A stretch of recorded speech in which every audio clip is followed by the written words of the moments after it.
방금 말씀드린 진실한 연불자의 8가지 얻을 수 있는 8가지 체험 중에서 네 번째입니다. 연불을 하면 행복 호르몬이 다량 분비된다는 사실입니다. 연불을 지속적으로 계속 반복하게 된다면, 근데 어떤 분이 눈을 뜨고 하는 게 좋으냐 눈을 감고 하는 게 좋으냐 이렇게 질문하신 분이 있었는데, 저는 사람마다 스승마다 또는 선지식마다 다 다르겠지만 저는 눈을 감고 합니다. 눈을 감는다는 의미가 있어요. 왜냐하면 이제 보면 기심추리한 반개하는 눈을 뜨는 게 좋다고 하는 분, 그거나 감는 거나 같아요. 눈을 반개한다는 거는 오프 포커스, 초점을 잃은 눈을 한다는 뜻이잖아요. 그거나 눈을 감으나 똑같은 거예요. 눈을 감으면 마구니가 나타난다, 이런 별하별 억측이 있는데 그런 거 없습니다. 그거보다 사람이 눈을 뜨고 뭔가를 보고 있으면 시력으로 굉장히 공력이 많이 빠져나가요. 보는 게 우리는 쉽게 모든 걸 다 볼 수 있으니까 당연한 거로 알겠지만 그렇지 않습니다. 우리 사람은 굉장히 많은 노력을 해야 돼. 이거 100만 명이 일을 해야 됩니다. 반면에 귀로만 듣는 건 5만 명만 일을 해야 돼요. 그러니까 에너지 보존 법칙에 의해서 눈을 감고 연불하면 엄청나게 많은 공력이 세이브 되는 것입니다. 그럼 에너지 보존의 법칙에 의해서 그것이 우리 몸을 이롭게 하고 공력을 증강하게 한다는 사실을 알아야 됩니다. 이렇게 좀 과학적인 방향으로 좀 접근하는 게 바람직하다고 저는 생각하는 사람이거든요. 그리고 눈을 감으면 뇌파도 자동적으로 에너지가 전략 모드로 탁 변형되면서 뇌파도 역시 평상시 이런 베타파나 그런 파장에서 천천히 나는 서파로 바뀌어요. 알파파나 그 이하로 떨어집니다.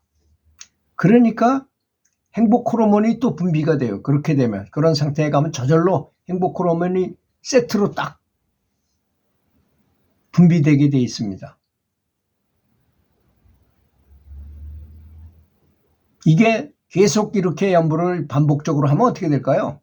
우리 뇌는 반복적으로 계속하는 것은 고속도로를 만들어요. 딱. 그래서 세팅. 우리가 왜 습관적으로 처음엔 어려웠는데 이게 다 버릇이 되면 나중에 순간적으로 다 잘 할 수 있게. 운전이 그렇잖아요. 처음에는 기아 넣어야지, 브레이크 밟아야지, 핸들 돌려야지, 여러 가지 복잡했는데 완전 숙달이 된다면은 나도 모르게 무의식적으로 다 일어나는 거지. 그거 일일이 생각할 필요도 없잖아요. 그렇게 고속도로를 만들어요. 뇌에서는 매일 연불을 하면 그런 현상이 일어납니다. 그렇게 돼야만 걷는지 모르고 연불을 하게 되고, 그래서 산모에 가게 되는 것입니다. 그래서 더 그 단계가 지나가면 오토런 연불 상태에 진입하게 돼요. 오토런이 뭡니까?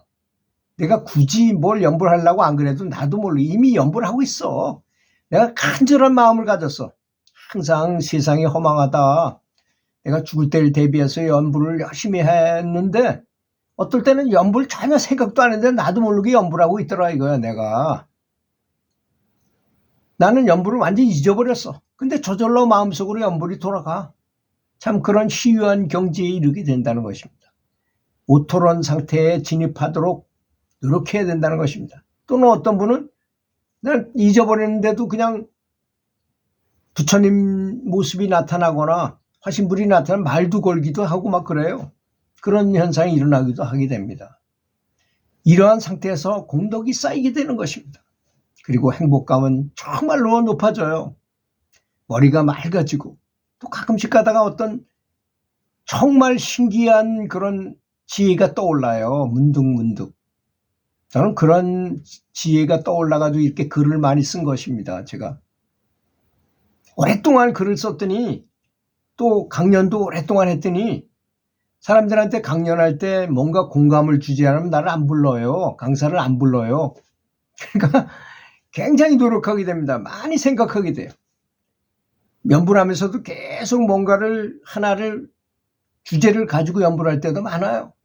죽음이란 무엇인가? 연불과 죽음과 생각해 보는 것이 가장 바람직한 것이다라고 저는 생각하거든요. 그것도 다 이 성찰, 깊은 성찰 속에서 나오는 말이에요. 선지식들이 하신 말씀을 가지고도 그렇게 하기도 하고 합니다. 그렇게 하면 가슴이 아주 시원해지고 피가 맑아져요. 심신의 정화에 가장 적절한 방법이 되더라고요. 연불을 하는 것 자체가. 그리고 저는 식사량도 굉장히 요새 중시하게 되었어요.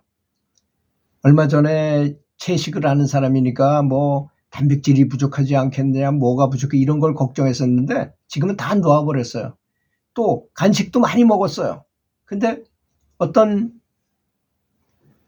사람하고 같이 대화를 하다 보니까 그 사람이 자랑하는 거예요. 자기 아버지를. 자기 아버지가 92세인데 아직도 청정하신데 우리 아버지는요. 특징이 간식을 안 하세요. 식사만 딱 하시고 그것도 조금 하시고 절대 다른 걸 안 드신다 이거예요. 그때 제가 꽝 한 대 맞은 것 같이 충격을 받았어요. 야, 나는 수행자라는 놈이 맨날 간식을 말이야. 입버릇처럼 뭐 간식을 먹듯이 연불을 해야 되는 건데 간식을 그 무식 중 나도 모르게 무식 중에 꺼내서 먹게 되고 하더라고요. 그래서 그걸 딱 끊어버렸어요. 근데 가끔씩 가다가 땡기고 막 그러면 얼른 물을 마셔요. 대신 물을 따끈따끈한 물을 만들었다가 물을 한 잔 쭉 마시고 그걸로 위안을 삼습니다. 그다음 물을 마시면 그나마 위장들이 일을 많이 안 해도 되잖아요.